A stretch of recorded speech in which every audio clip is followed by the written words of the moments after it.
네, 반갑습니다. 투자의 맥을 정확히 짚어드리는 맥정 코치입니다.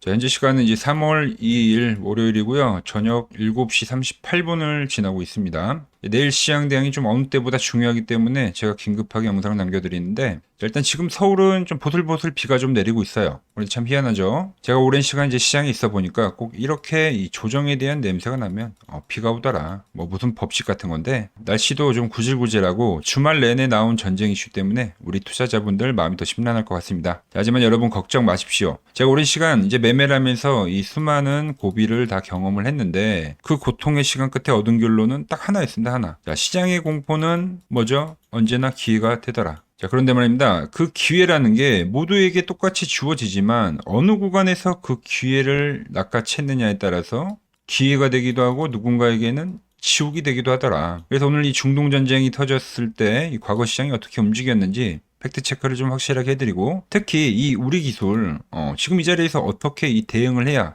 또 내 계좌를 지키고 이 수익을 좀 지킬 수 있는지 오늘 시간에 자세하게 말씀드리도록 하겠습니다. 자, 설명에 앞서서 오늘 영상의 시청률도 아래에 있는 좋아요 하나면 충분합니다. 한 번씩 꼭 눌러주시고, 공포는 제가 곧 기회였다라고 했죠. 이 말을 좀 되새기면서 댓글창에 이렇게 기회라고 한 번씩 꼭 남겨주세요. 여러분들이 댓글을 좀 많이 달아주셔야지 이 영상이 정말 간절한 분들에게 전달이 돼서 더 많은 사람들이 이 기회를 잡을 수 있는 겁니다. 지금 바로 좋아요 댓글 부탁드리고 바로 분석 시작해 보겠습니다. 자, 일단 시장에 대한 악재가 나오긴 했는데 여기서 중요한 건 뭐냐면 내일 시장이죠. 그러니까 내일 시장은 이렇게 될 확률이 크다. 무슨 말이냐면 이 강했던 종목들은 만약에 개파락이 크더라도 초반에는 반발 매수세가 엄청 셀 거고, 오히려 시가가 약간 애매하게 시작을 하잖아요. 이러면 이제 장중에 하락세가 나올 수가 있으니까 그건 일단 피하자는 겁니다. 즉, 이 시가를 보고 결정할 필요가 있다는 거죠. 자, 그럼 이 우리 기술은 뭡니까?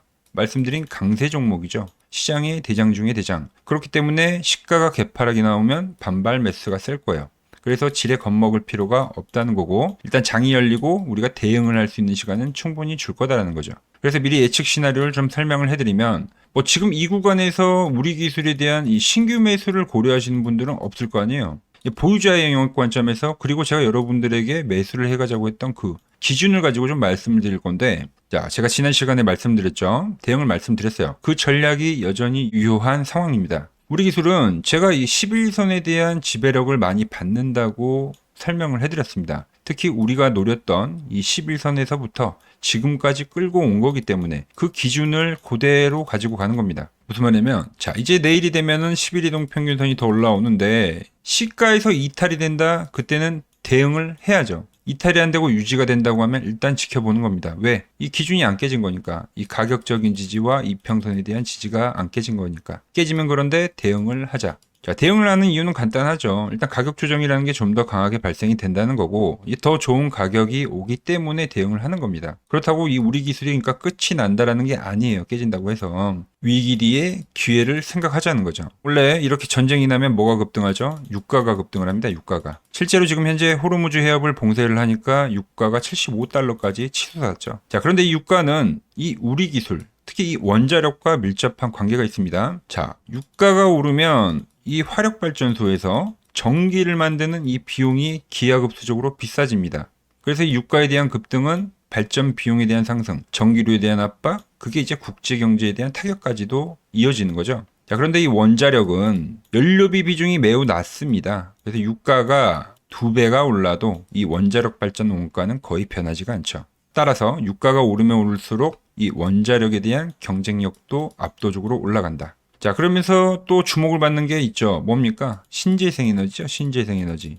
유가를 대체할 수 있는 에너지들. 대표적인 게 태양광, 그리고 풍력을 들 수가 있는데, 자, 얘네들은 해가 안 뜨거나 바람이 안 불면 전기를 못 만들어요. 그래서 이 안정적으로 공급을 하기가 힘듭니다. 우리가 이 공장을 돌리고 일상생활을 하려면 이 24시간 필요한 이 전기가 나오는 이 기저부하가 필수인데, 유가 불안기에는 이 신재생 에너지만으로는 채울 수가 없다. 그 대안이 바로 또 이 원자력에서 나와줘야 된다는 거죠. 그래서 이 유가에 대한 급등은, 자, 신재생 에너지 그리고 이 원자력에 대한 동반 상승이라는 공식이 성립하는 거죠.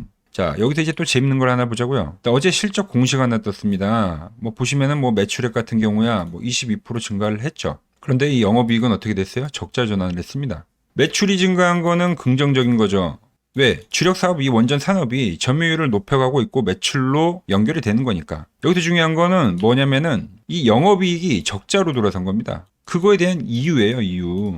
자, 공시를 보면은 뭐라고 나와 있죠? 자, 주요 원인이 종속기업 신사업 관련 초기 비용에 대한 증가다. 그게 뭐냐? 바로 이 우리 기술에서 진행하는 이 해상 풍력 사업이죠. 거기에 SMR 관련 연구개발 비용. 이런 건 이제 투자 비용, 즉 미래 가치에 투자를 하는 거기 때문에 보통 시장에서는 악재로 판단을 하지는 않습니다. 근데 그게 또 제가 말한 이 풍력, 이 신재생 에너지로 가는 거죠. 나쁜 뭐 공시가 아니에요.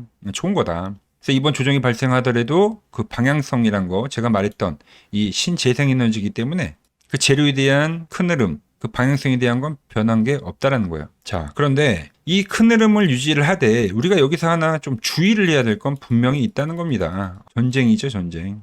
이런 전쟁성 이슈가 불거지면 이게 단발성으로나마 시장에 충격파라는 건 분명히 발생해요. 실질적으로 과거 중동 전쟁이 발발했을 때도 급락이라는 건 발생했다. 그리고 1에서 3개월 정도에 대한 조정을 받고 나서 이 회복기를 거쳤다. 그리고 나서 더 올라가더라. 이게 이제 공식이란 말이죠. 즉 위기 뒤의 기회는 유지가 된다는 거죠. 즉 이 우리 기술한테 이 마지노선에 대한 부분이 깨진다 해서 더 강한 조정이 온다고 해서 우리에게는 더 땡큐라는 겁니다. 자, 만약 그래서 제가 우려했던 이탈이 발생이 되고 강한 조정이 발생이 되면 그 시나리오도 한번 설명을 해드리면 그러면 제가 보는 이 맥점 밴드라인 때까지 올 확률이 매우 높다는 겁니다. 그 자리가 분명히 기회의 자리가 될 거다라는 거죠. 자, 유지가 되면 문제가 없지만 이탈이 발생이 되면 어떻게 해요? 밴드까지 온다. 자, 그리고 항상 이렇게 상승을 할 때 이 앞에 조정을 받았던 이런 가격대들 있죠. 이런 데 꼬리라인 때. 이런 데에 대한 지배를 많이 받게 됩니다. 12,000원 가격이 되는데 시기적으로 이렇게 밀린다고 봤을 때 그럼 밴드에 터치를 하면서 이 앞조정 구간에 올 확률이 크다는 거죠. 그러면서 시장의 이 반등과 함께 제가 말했던 이 원자력, 이 보안 대체 에너지에 대한 이슈가 형성이 되면서 다시 한번 파동을 그리고 올라갈 그 그림을 지금 생각을 하고 있다는 거예요. 그래서 여러분들에게 오늘 제가 이 단기적 관점에서 대한 대응과 그 다음 그 시나리오까지도 일단 설명을 해드리고 있는 거죠. 그래서 내일 시가가 일단 확인을 하긴 해야 될 건데 제가 뭐라고 했죠? 이탈이 되면 그건 일단 조심하셔야 된다. 그래서 그때 제가 여러분들에게 리스크를 관리를 하자고 문자를 보내드릴 겁니다. 그리고 기다리는 겁니다. 어디까지요? 밴드에 올 때까지. 제가 또 오늘 저녁에 미장을 확인하고 나서 영상을 올려드릴 거니까 일단 밴드가 올 때까지는 대기하시라는 겁니다. 그리고 제가 이 파동이 진행되기 직전에 맥점을 좀 짚어드렸던 것처럼 여러분들에게 이 맥점에 대한 자리가 있죠. 이 자리가 오면 여러분들에게 매수를 해가자고 또 문자를 보내드릴 겁니다. 위, 기, 회 이거를 좀 잘 살려보자는 거예요. 결국 이렇게 강하게 수급이 붙은 종목은 절대 죽는다더라도 이렇게 외봉으로 죽지는 않습니다. 하락이 깊으면 거기에 대한 그 반등 역시도 강하게 발생할 거다라는 이야기를 해드린 겁니다. 제가 이 우리 기술뿐만이 아니라 이 맥점 밴드를 이용을 해가지고 좋은 수익을 낸 종목들이 많은데 제가 채널에 올려드린 종목만 한번 보고 가자고요. 플로봇을 보시면 어때요? 안 깨지죠? 모양 어때요? 안 깨집니다. 로보티지도 안 깨지죠. 오히려 제가 지금 더 사자고 말씀드리잖아요. 그죠? 최근에 뭐 잡아드렸어요? 필옵틱스. 정말 아쉬운 거는 뭐냐면은 제가 이 엑시콘이랑 오키스 전자도 다 잡아드렸어요. 보시면은 그러니까 맥점에 닿는 애들은 제가 잡아드린다고 했잖아요. 근데 다 잡아드렸는데 자 보세요. 자 지금 저희 채널 가보시면 맥점 코치 부품주라고 치면은 이렇게 된다니까요. 보통 요즘에 제가 잘 가는 뭐 에코프로나 그런 것들은 조회수 엄청 많이 나오는데 이 탑2를 찍어드렸는데 조회수가 죽어버리더라고. 근데 이런 거를 제가 문자로는 다 보내드린다는 겁니다. 뭐 한미반도체뿐만이 아니라 그때 이야기했던 게 뭐 저 영상 확인해 보시면 아시겠지만 엑시콘 최바닥일 때, 오킨스 전자 최바닥일 때, 필옵틱스도 최바닥일 때 다 짚어드린 겁니다. 자 이번에 KCTC도 올려드리고 어때요? 제가 하루 전에 올려드렸죠. 하루 전에 올려드리고 이 6,400원일 때 그때 영상을 찍어서 올려드렸는데 다음날 바로 어떻게 됐죠? 바로 이 7,400원까지 급등을 하더라. 제가 이런 단기도 다 이렇게 문자로 다 보내드리는 겁니다. 문자로. 영상도 올려드리고 문자도 보내드리는 거죠. 자 그리고 여기서 끝이 아니라 지금 또 이 맥점 차트에 닿는 아주 좋은 종목이 있는 겁니다. 자 페노션입니다. 페노션. 차트 보면 좋죠. 최근 들어서 흐름이 더 기가 막히게 좋아졌습니다. 그래서 오늘은 이 페노션 큰 흐름부터 제가 이 맥점까지 싹 다 짚어드릴 건데 그 전에 제가 지난 주말에 드렸던 선물 좀 AS부터 좀 해드릴게요. 제가 주말에 대놓고 매집한다고 말씀드렸던 종목이 이 CNG 하이테크였습니다. 영상을 보신 분들은 다들 아시죠? 자 이거 제가 맥점 밴드에 사라고 말씀을 드리고 벌써 이 20% 수익이 발생했습니다. 오늘 꼬리가 좀 달리긴 했지만 걱정할 필요가 없다는 거죠. 포지션을 유지하시면 된다. 밴드가 안 깨지니까. 수익 보신 분들 참고하시고 본론으로 들어가서, 그런데 우리는 그렇죠. 이 CNG 하이테크도 오르기 전에 제가 여러분들에게 문자를 보내드렸잖아요. 이렇게 한 발 빠르게 움직이는 게 저 맥종 코치의 스타일이거든요. 그래서 이 페노션도 오늘 이야기를 해보려고 합니다. 자, 차트를 보고 코치님 벌써 많이 오른 거 아닙니까? 라고 하시는 분들 분명 계실 거예요. 그런데 자, 월봉을 한번 보자고요. 월봉을. 그냥 바닥주 중에 완전 대바닥주죠. 네. 거의 20년 동안 반등이 한 번 없었던 차트입니다. 자, 그런데 최근에 이렇게 머리를 들기 시작했다라는 거죠. 이 기준봉을 기준으로, 거래량 많이 터진 봉 있잖아요. 여길 기준으로 여기를 소화를 하고 있다. 자, 이제 겨우 고개를 들기 시작한 종목을 가지고 많이 올랐다고 겁먹으면 안 된다는 겁니다. 그래서 페노션 이야기를 좀 해볼 건데, 이걸 이해를 하려면 지금 이 시장의 판을 먼저 읽어야 됩니다. 자, 제가 계속 강조를 하죠. 지금은 어게인 2005년이라고.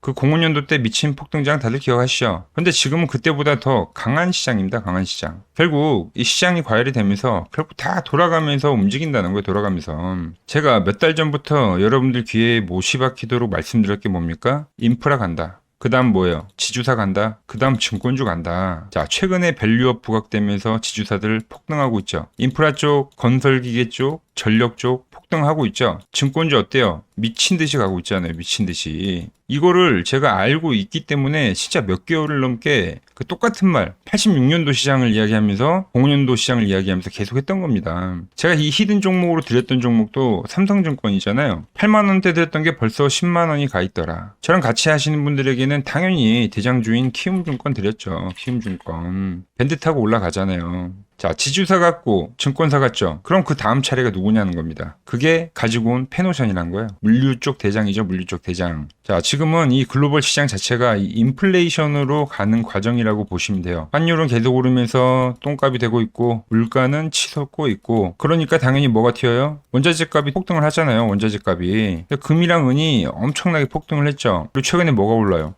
구리도 오르더라. 구리도 지금 고가 갱신을 하고 있습니다. 그 다음이 이제 뭐 철광이나 뭐 곡물, 뭐 석탄 이런 애들도 결국은 올라간다는 거죠. 원자재도 이 안에서 순환을 하는 겁니다. 자, 이 전 세계적으로 이 원자재 시세가 뛰면은 그걸 이제 실어 나르는 배들은 어떻게 되죠? 배들은 자, BDI 벌크선 운임 지수가 그냥 미친 듯이 오를 수밖에 없다. 특히 최근에 이 BDI가 단순히 오르는 게 아니라 뭐 7거래일 정도 계속 하락을 하다가 단 하루 만에 이제 7에서 막 10%씩 폭등하는 그 추세 전환이 나오고 있는 겁니다. 이거는 이미 세력들이 이 원자재 쇼크를 예상을 하고 뭐 배를 빌리기 시작했다는 뭐 하나의 신호로 우리가 해석을 할 수가 있죠. 그 수혜를 온몸으로 받아낼 종목이 이 펜오션이라는 거죠. 자, 그런데 펜오션 주가 어때요? 한마디로 대바닥이라는 거죠. 자, 최근에 이제 밸류업 한다고 자사주 소각하면서 얘네들 엄청 움직이죠. 그 다음에 이제 저PBR 종목들 갈 건데 거기에도 포함이 된다는 겁니다. 저평가 종목 중에 하나라는 거죠. 그리고 페노션이 엄청 폭등하던 시기가 있었는데 그때가 이제 05년도입니다. 네, 05년도, 어게인 05년도.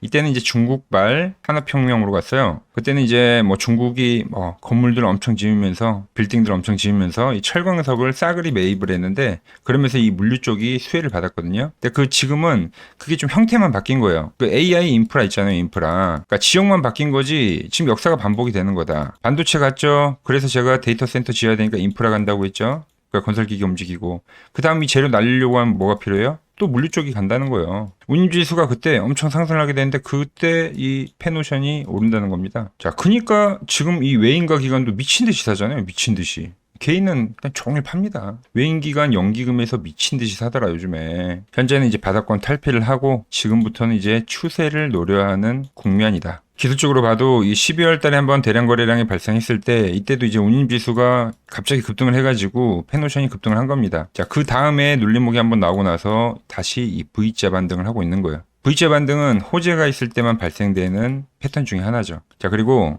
지금 진짜 중요한 게 뭐냐면 지금 주도주들 엄청 폭등하고 있잖아요. 그래서 사기가 정말 어렵죠. 그럼 어떤 시기가 딱 되면 이렇게 바닥 종목들로 눈이 들어오게 됩니다. 뭐 20년을 넘게 바닥을 박박 기고 있는데 회사에는 큰 문제가 없고 저평가인 기업. 그게 펜오션이라는 거예요. 최근에 이렇게 간 게 뭐가 있냐면 대한전선. 똑같죠? 근데 최근에 어떻게 갔어요? 장기 이동 평균선을 돌파를 하면서 폭등을 했죠? 왜? 8,000원짜리가 벌써 34,000원 갔잖아요. 이것뿐만이 아니라 자, HJ중공업도 마찬가지예요. 얘도 20년을 반등 한 번 없이 밀린 종목입니다. 그런데 장기 이동 평균선 돌파하면서 어떻게 했어요? 얘는 이 60월선 돌파하면서 2,000원짜리가 34,000원이 갔습니다. 페노션 어때요? 장기 평선 내려온 거 보이시죠? 그리고 지금 최근 그림 어때요? 이제 막 돌파를 하는 거예요. 이 기준봉 기준으로 이걸 지금 다 소화한 거라고요. 이렇게 U자형 패턴으로 소화를 하고 돌리고 눌리고 이렇게 폭등을 하는 그런 시나리오가 충분히 가능하다는 겁니다. 자, 그래서 이 펜오션 이번에도 이 밴드, 현재 이 주포가 들어온 거예요. 밴드가 이미 형성이 됐습니다. 그 주포는 누구라고요? 외인 기관이 엄청나게 쌍끌림에서 하고 있다고 했죠. 얘네들이 이 종목의 지금 세력이라고 보시면 돼요. 그래서 이 밴드가 오면 당연히 이번에도 전 이 펜오션을 매집을 해 갈 겁니다. 어디서요? 눌림목이 나와서 밴드에 터치를 하게 되면 저는 매수를 해 가겠다. 제가 지금 거시경제에 대한 흐름부터 산업에 대한 이 방향성도 말씀을 드렸고, 그리고 이 기술적인 위치까지 설명을 해드리고 있죠. 그런데 막상 또 혼자 거래를 하려고 하면 맥점이 어디인지, 또 우리가 어디까지 홀딩을 할 건지 그 기준점을 잡기가 쉽지 않습니다. 끌고 가는 게 이게 쉬운 일이 아니거든요. 그래서 이 펜오션 좋은 맥점 자리가 오면 제가 이 매수 전략에 대해서 여러분들에게 말씀을 드릴 거고, 제가 볼 땐 이 펜오션 1만원 라인까지도 무난하게 상승할 거라고 보고 있습니다. 그래서 밴드에 터치를 하고 제가 말한 강력한 시세가 나올 때, 또 그 과열이 나올 때 거기서는 이 수익 실현하자고 문자를 보내드릴 겁니다. 받는 방법은 아주 간단합니다. 지금 이 화면 아래 번호 보이시죠? 010-6518-5019 여기로 맥점이라고 문자를 남겨주시면 제가 여러분들 번호를 하나하나 다 저장을 해뒀다가 이 펜오션 특이점이 생길 때 있죠? 그때 이제 단체 문자를 보내드리고 있으니까 이 아래 번호로 맥점이라고 두 글자 보내주시면 됩니다. 아시겠죠? 제가 매일 이렇게 뭐 지수 이야기, 뭐 종목 이야기 매일 설명을 해드리고 있으니까, 그리고 특히 위치마다 다르잖아요. 지금도 뭐 살 업종들까지도 제가 정리를 해드리고 있으니까 저 맥점 코치랑 함께 하실 분들은 이 아래 번호 있죠. 여기로 문자 주시면 되고요. 오늘 제가 준비한 내용은 여기까지입니다. 아직 구독과 좋아요 안 누르셨다면은 꼭 한 번씩 눌러주시고, 저는 또 내일 더 돈이 되는 정보 들고 인사드리도록 하겠습니다. 이상 맥점 코치였습니다.